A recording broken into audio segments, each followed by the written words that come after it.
Assalamualaikum warahmatullahi wabarakatuh. Pada hari Jumat, tanggal 9 Juni tahun 2023, Dinas Perkimilha Kota Pariaman mengadakan peringatan Hari Peduli Sampah Nasional dan Hari Lingkungan Hidup Sedunia. Acara diawali dengan kata sambutan yang disampaikan oleh Kepala Dinas Bapak Ferry Andri. Acara dilanjutkan dengan senam pagi bersama.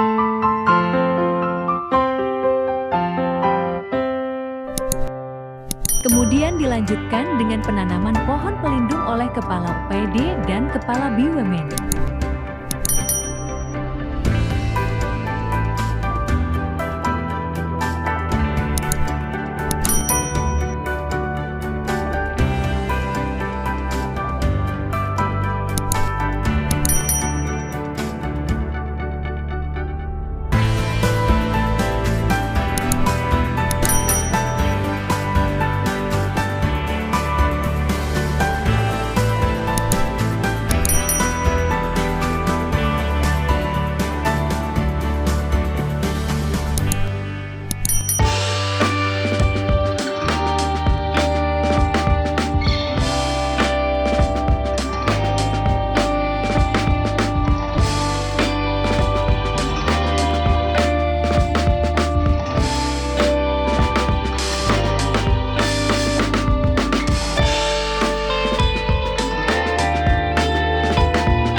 Acara diakhiri dengan giat bank sampah